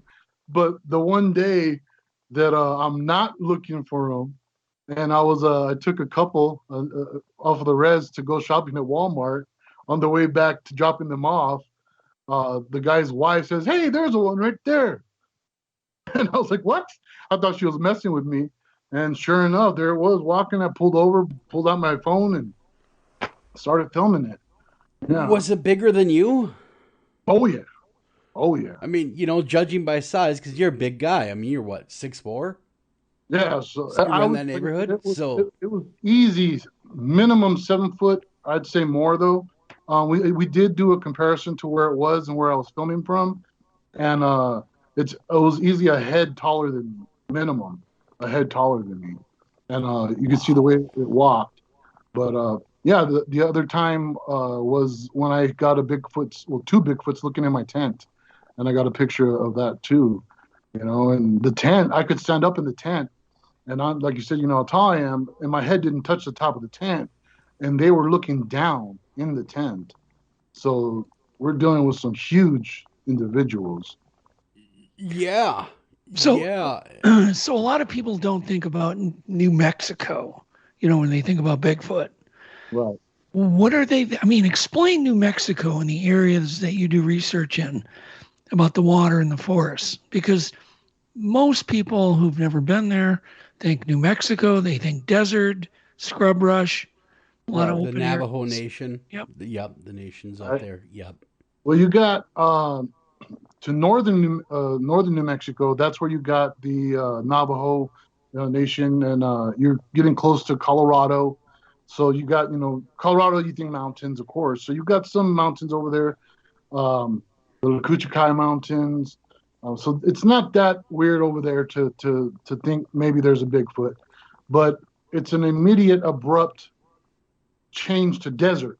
That's the thing about New Mexico. A whole bunch of it's desert, but it's so abrupt. Now, where I'm at in the Southwest, down towards, I'd say closer to the three corners for me would be Mexico, Texas, and New Mexico. Okay. So the Lincoln National Forest is the United States' smallest national forest. We have the smallest one, but you could get lost in it. It's not that small. But we got mountains, down here. But again, just 25 minutes away, we have White Sands National Monument, literal sand dunes down here. In between that, from my mountains to White Sands, is a desert, like you said, scrub brush, mesquite bushes. But we do have water. We do have a serious monsoon season. The Bigfoot here travel from the mountains down. What we have, I call them little mini Grand Canyons. We have little baby canyons that run all the way down to White Sands. There's been a Bigfoot reports by the military on White Sands Missile Range. Okay, they found 22-inch ancient footprints in the bedrock in White Sands. We had megafauna here, the giant camels, the giant sloth. So we have a history here of giants. The Mescalero Apache is what we have down here. The Apache, and they have a rich history, with the Sasquatch. But we don't call them Sasquatch here. They call them, the Kissa or the Man of the Woods, the Wild Man, of course, the hairy ones, the hairy people. They consider them a people. Before they go out to hunt, they hit their drums. The father drums I used to drum and sing at the powwows up there at Mescalero. But yeah, we've got Bigfoots here. We have serious forests here, but it's night and day. I mean, literally, 1 second you're in mountains, and the next straight desert. But doesn't that contrast help you narrow your search? If you come to Minnesota, what you got to get up here, I mean, we have just forests. I mean, they're everywhere. Where would you even start in Minnesota? But if I was in New Mexico, to me, it would be limited to where they could live. Does that help you? Well, the thing is, I was really lucky because, like I said, my mom worked for the Forest Department, and my sister was a police officer in Ruidoso Downs in the middle of the mountains. So because to those departments, Sasquatch doesn't exist, whenever people would report Sasquatch or call the police station to make a report, they couldn't go do any investigation because it's not real in their eyes. They got to tell me. So I got to hear about all the different places in our mountains where they got reports, where campers were reporting rocks being thrown at them, where some of the forest department rangers would be out, making sure the trails are clean or whatever, and they'd hear some weird stuff or see something or get rocks thrown at them. And I would go check it out. I'd always go, and everywhere where I looked, and I know how, because I recognize their structures and their handiwork, I can drive around and see their kind of like their doorways to their areas. So it's more of me. I just go out to those areas. I may not see one at that moment, but usually if I just go out there, hang out, talk to them, just say, hey, it's me, guys, and I do a specific whistle, hoping they're there. If I hear anything odd or I get a funny feeling, I'll take pictures, and picture, pan, and take plenty of them, and do some, tree knocks and some whoops and everything. And when I get back home, I zoom in and look around because my eye may not have caught it. And I end up finding lots of times they've been watching me and peeking and up in trees. And it just, I don't know if I want to call it lucky, but I sure been pretty lucky. They seem to be comfortable with you. Yeah. What you're describing, being able to capture them on film and then you going out there communicating with them. It seems like there's just what you're describing, a comfort level that they have with you. Yeah. Would you say that's a fair statement? No, that's a definitely fair statement because one, I don't take weapons with me, even though I know bears exist and cougars exist. But something I've noticed is that the areas that they frequent, that I've found in all the different places I've gone, there usually isn't that much. Like the bears and the cougars stay out of that area, or that quadrant. They're in the neighborhood. They seem to stay away from those areas where Bigfoot is. Like they don't want to mess around with that guy. I think the fact that I speak to them, I don't consider them just an animal. I believe they're a people. Whatever area that I'm at, I try to learn at least a few words of the Native American language that's spoken in that area because they've been around for a long time and they were way here before any Spanish conquistadors came or anything. And they have an oral tradition that they pass down as well. I believe that's how they teach each other, over the thousands of years they've been here. So I think that they get an idea that I'm not the usual hunter, tracker. They'll never see me with a gun. And I just talk to them, whether they're there or not. I let them know it's me, Jesus, guys. What's going on? I'm just here to visit. If you guys can say hi, I'm just saying hi. I'm going to leave some apples and stuff for you over there. And I'll just walk around, sit and wave and do my whistles and stuff like that. I was going to mention, wasn't it New Mexico that actually had a reward for people making, they were blaming people for making these very complex stick structures. Did you hear about that ever? Yeah, in Santa Fe, the Santa Fe forest, that they were finding a bunch of teepee style stick structures, but huge ones. Yeah, and they're offering some kind of money for anybody that would tell on them on who was doing it. And because the forest department was upset because it's a fire hazard, Yeah. For Well, they those were tearing them down, and then they were building them, right? Like they'd be back the next day. They'd be all rebuilt again. And I just remember watching that report. It was on the news, and I'm watching this report going, oh, my God. Yeah, I remember I've seen hearing that that. same thing, where the DNR comes out and tears these complex structures down, and I'll go by the next day, and they're back up. Yeah. They're all rebuilt. Is that something that is common down there, all these structures? I wouldn't say common, but there are structures if you know where to look. The thing is, what I like to explain to people is that because a lot of them say that it's just tree fall, which if you see some of these things, impossible for it to be tree fall. But you can drive 100 miles through whichever mountains you choose, and you won't see those things over and over and over and over and over. Only a small section here. And then another 50 miles, small section over here of those things, or you have to actually go into the forest looking for them. So, they're there. When you know where to look and when to look, you could say there's lots of them. When you see them in person and you see an 80-foot tall teepee, right, and you're like, nah, I kind of doubt people made that. Yeah. I mean, those logs are 700-800 pounds apiece. Oh, easy. Just picking up a 4-foot, 8-inch thick log is heavy. For a regular human.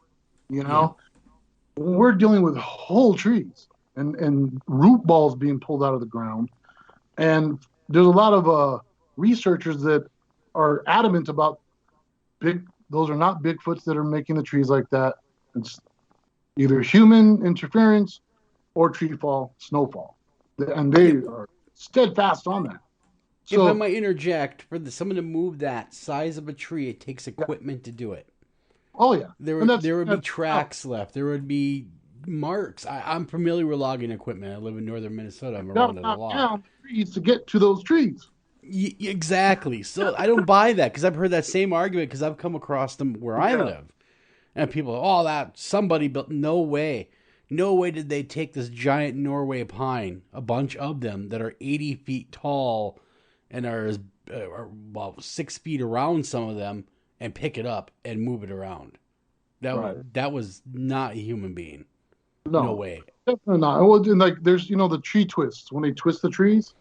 I've seen because now the Bigfoot, the biggest Bigfoot that I've had any type of research to deal with was with J.C. Johnson, where I enhanced some images for him, and it was in Madrid, the Madrid Mountains, and the trees that the picture of the Bigfoot that it's sitting next to, I checked with the forest department on their size.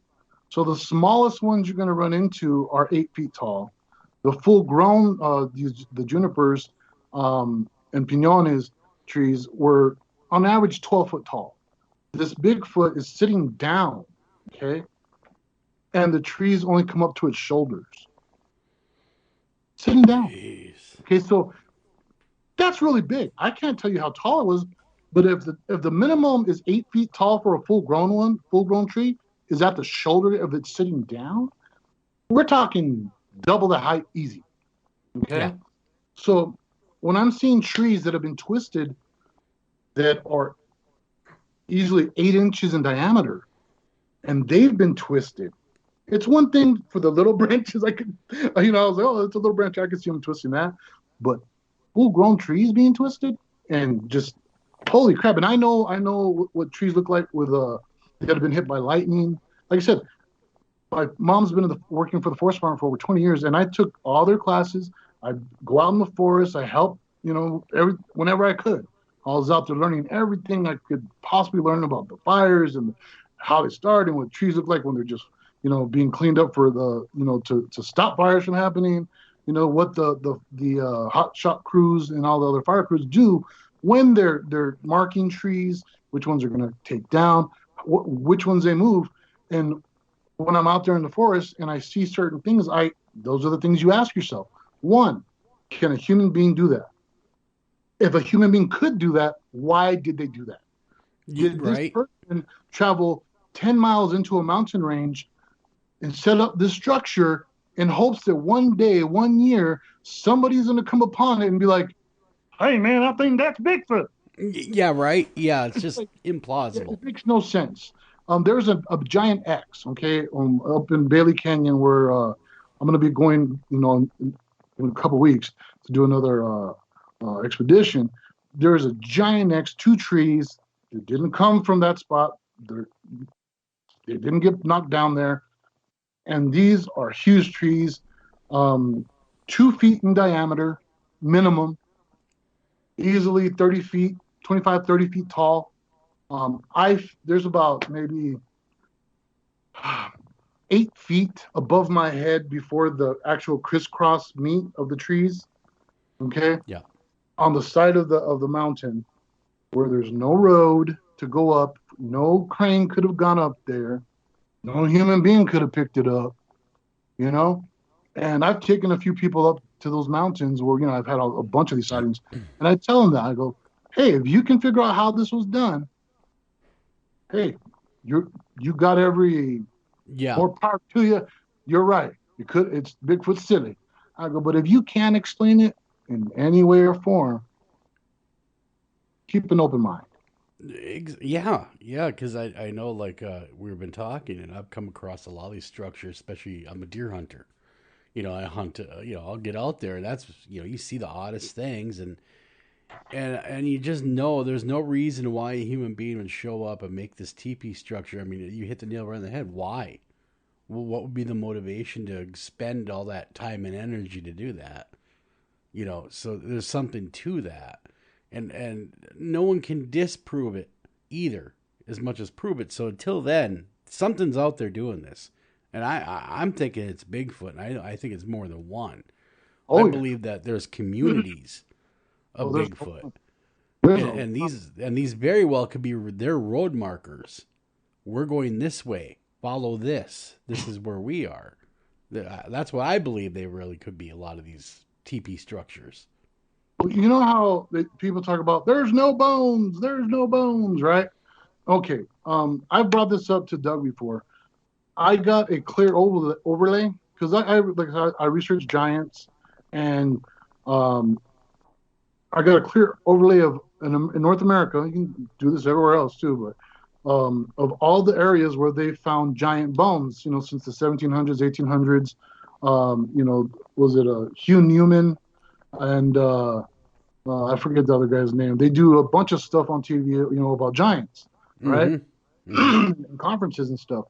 And, using their maps that they're, showing people of giant skeletons found throughout history, I laid that over Bigfoot sightings. And they match up. That's interesting. Beautifully. And I always wonder why they don't mention, because they're giant guys. They're the giant guys. It's like, why aren't you paying attention and giving a little more attention to our current giants that are still alive in those areas? Mm-hmm.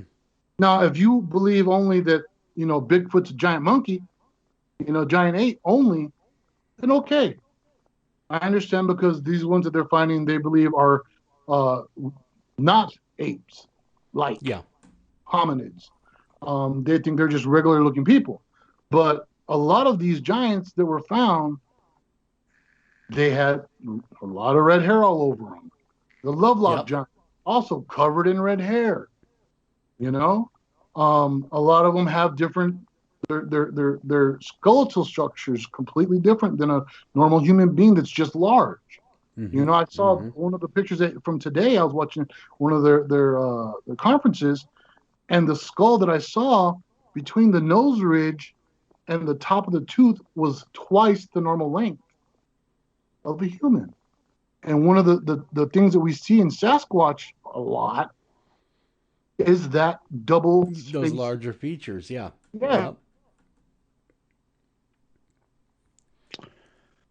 In one of the most common colors reported in the country is reddish brown.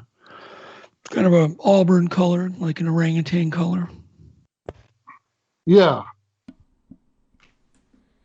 That's interesting. Well, yeah, because I remember interviewing, I think they had a History Channel show, and I forget what it was called, Finding Giants or whatever it was called. At that time, this is many years ago. And I kind of posed that same question you're asking them. How do we know they're not Bigfoot skeletons? Yeah. You know, do we know that for sure? Well, it has double rows of teeth. Well, how do we know Bigfoot doesn't have double rows of teeth? Yeah. You know, things like that. So we don't 100% know that. I mean, that really could be it. These could possibly be Bigfoot bones. Some, not all of them, but some of them could definitely be Sasquatch bones. It's true. So what do you think these things are, Jesus? Do you think they're hairy humans that are just literally a lost tribe of humans, or do you believe they're some type of an unknown creature or an animal?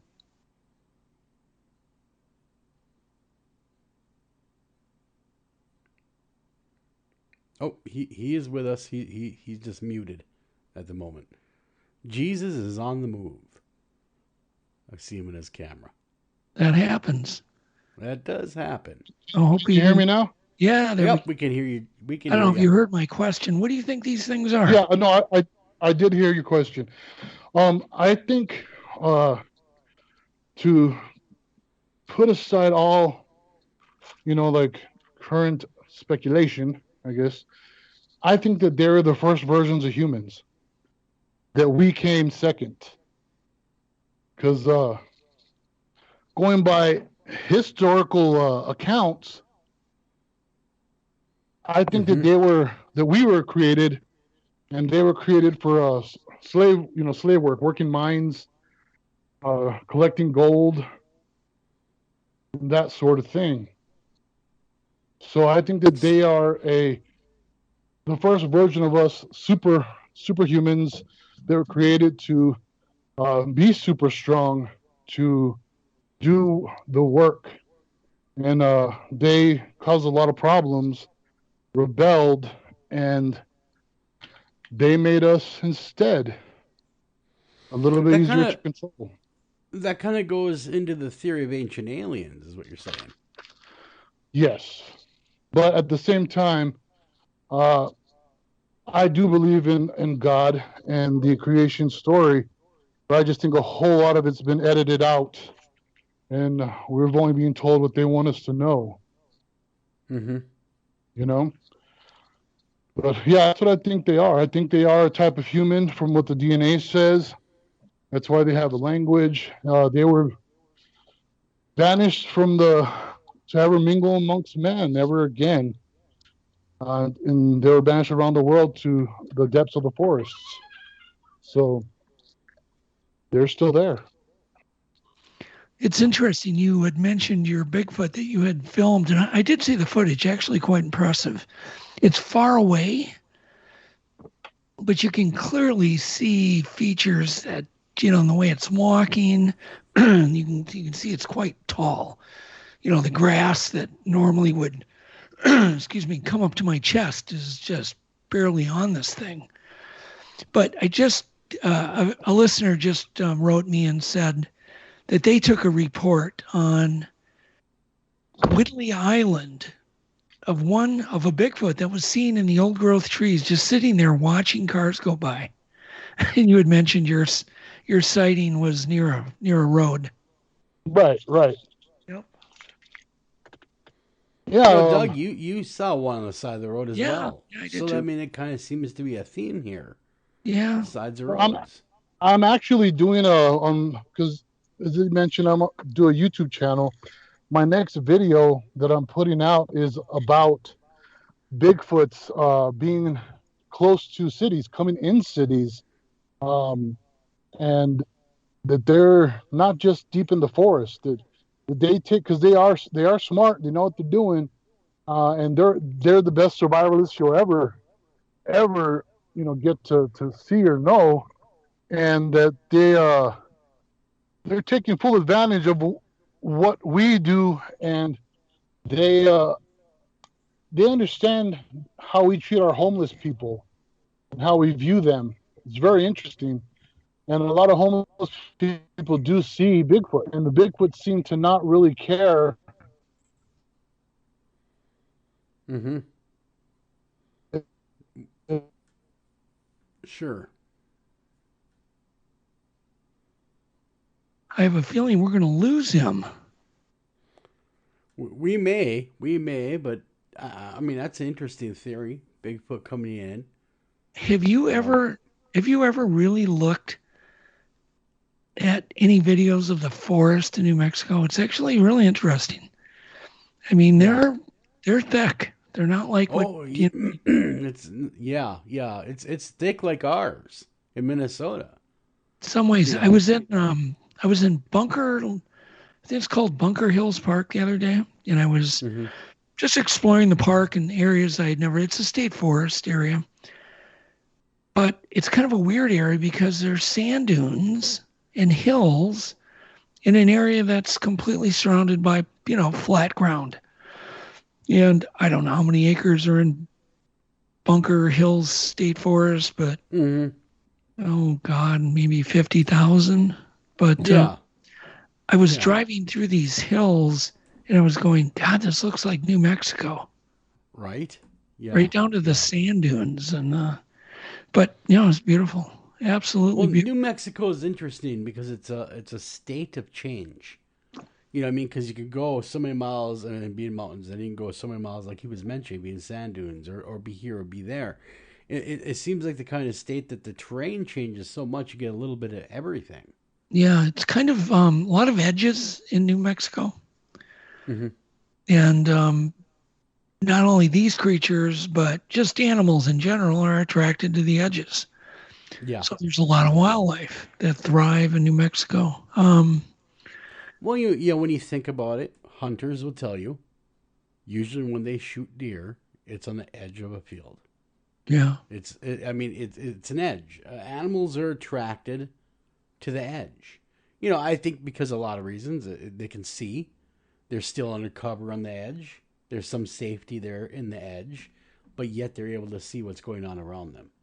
I think it's a tactical advantage. Yep. I think we've lost our guest permanently. And I am going to attempt to... Wasn't he awesome?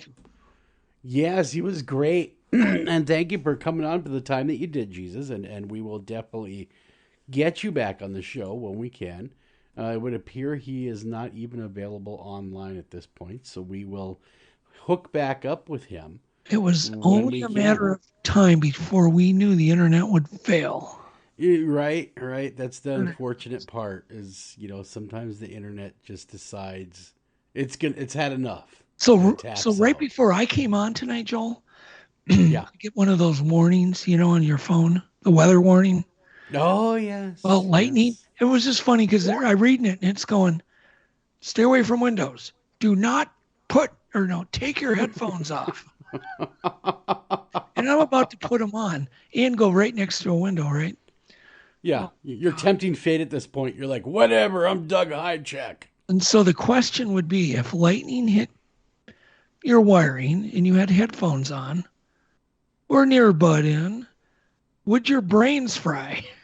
Oh, my God. I do know when I used to work at the radio station, the big industrial radio station, setting. Yeah, big FM station. You're talking about the one with the tower right out that gets hit by every We're talking the tower that's on the same parcel of land as the station is.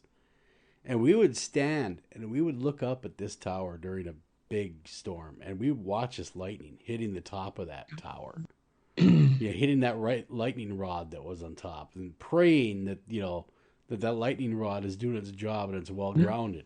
Because if it's not, it's coming in. It's coming right into the studio. Well, for instance, do you know if your house is grounded? Most people don't even know. My house is grounded. Yeah, but yes. I know it's grounded. But I mean, do you have a lightning rod? They don't put those on homes anymore. No, they don't. They Why? Don't do that anymore. You're right. Why? They don't. Because I was just watching a buddy of mine was having new construction put in. And we got on that topic of lightning strikes because his last home got burned down because of lightning. Yeah. and he was super paranoid about it, as he should be. And he was talking to me. He says, they don't even put lightning rods on anymore like they used to. They just, they rely on the grounding of the home. Yeah, but you gotta hit. The point is, if it hits wood, it's done for. Well, it's gonna penetrate the wood, or it's gonna catch it on fire. Yep. Because there's moisture in wood, and it expands so quick it just explodes. Yep. Why not put a lightning rod on homes again?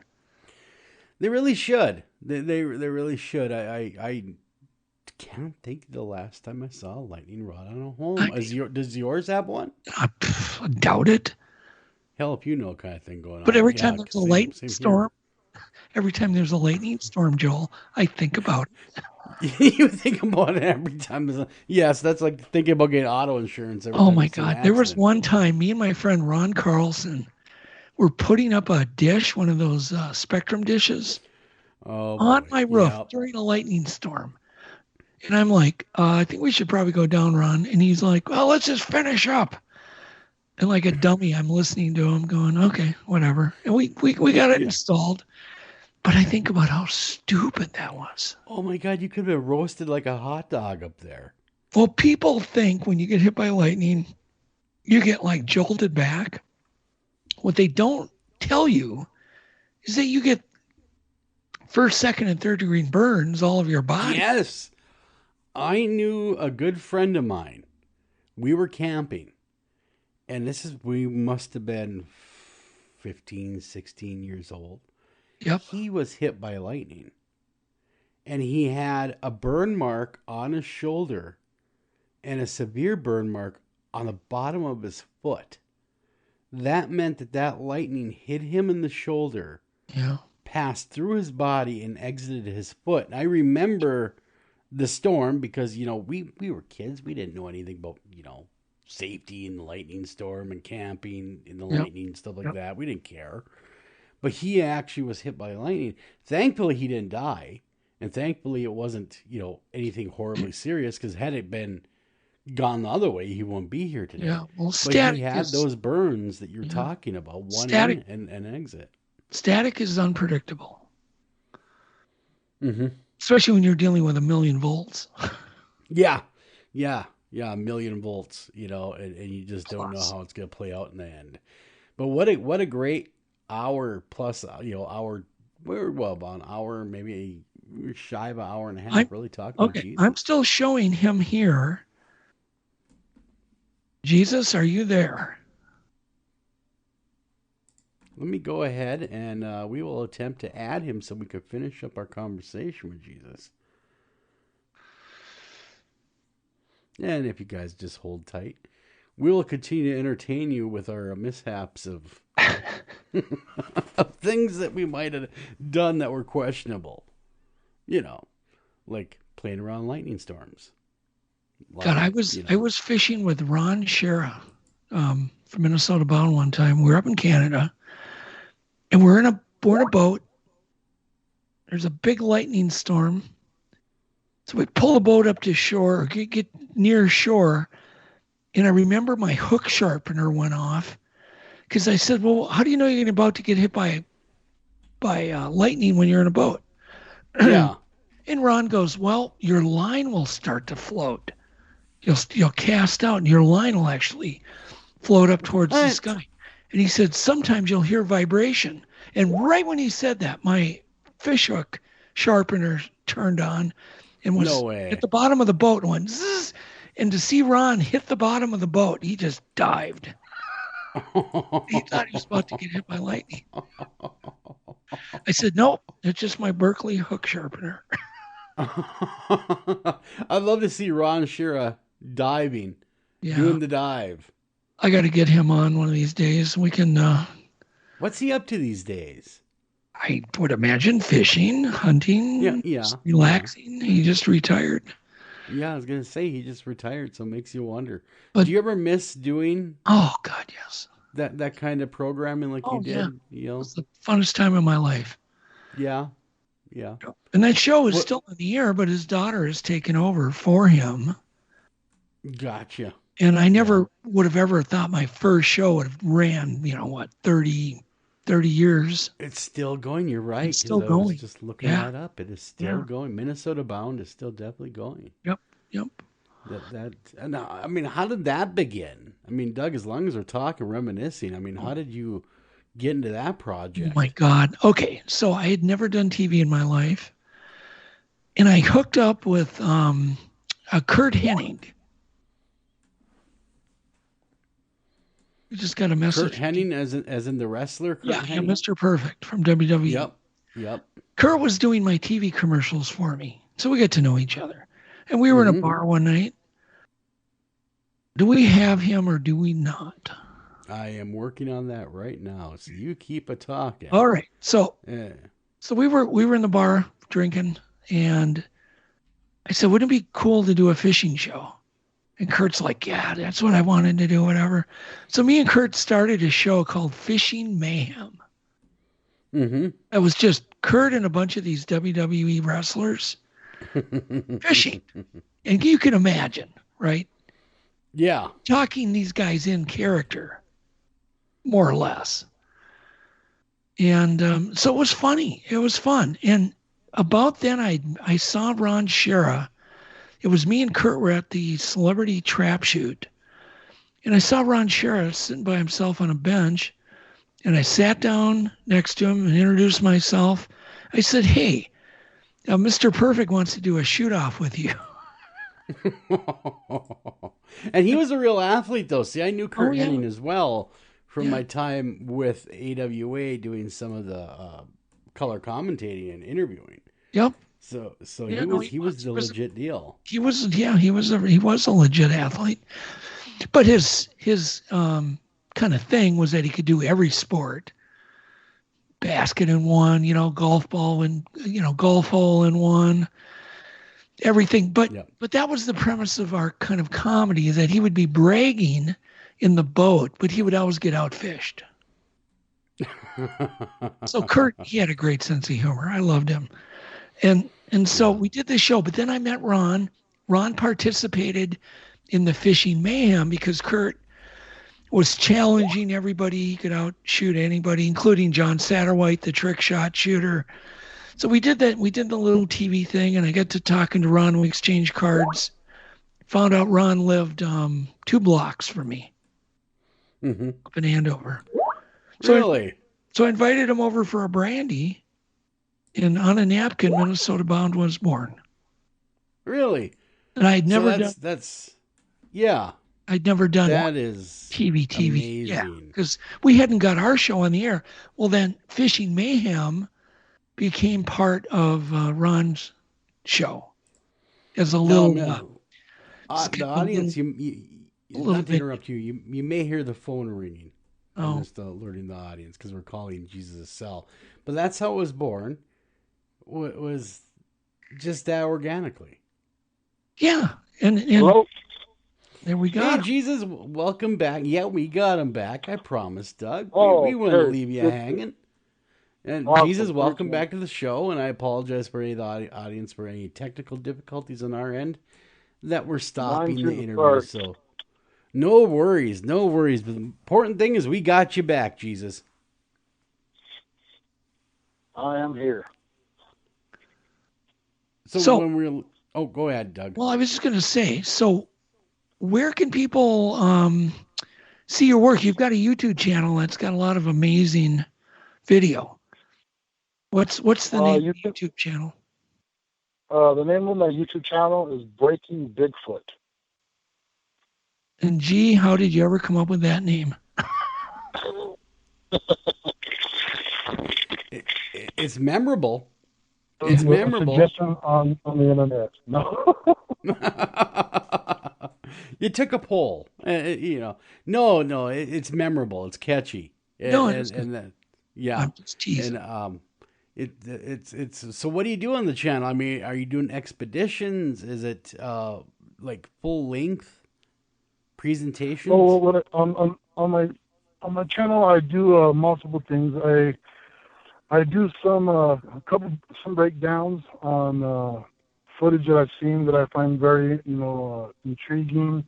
I put out full length over hour-long documentaries on my expeditions, a lot of imagery that I, photography I've done with, getting pictures of Sasquatch on there.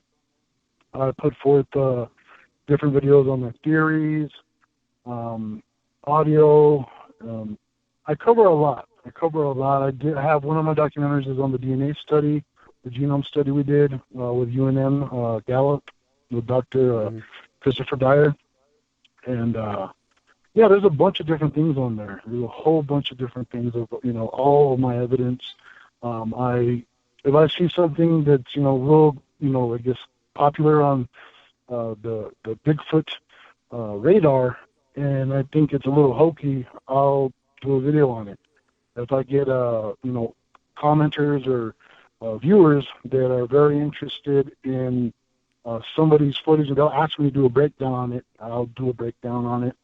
So I cover the whole gambit of the Sasquatch world. I have some videos where I tell the stories by the campfire stories of Sasquatch happenings and reports, and a little bit of everything on there. This sounds like a great channel. I highly recommend everyone check it out. And I got to ask you, have you analyzed yet for your channel the PG film, Patterson-Gimlin film?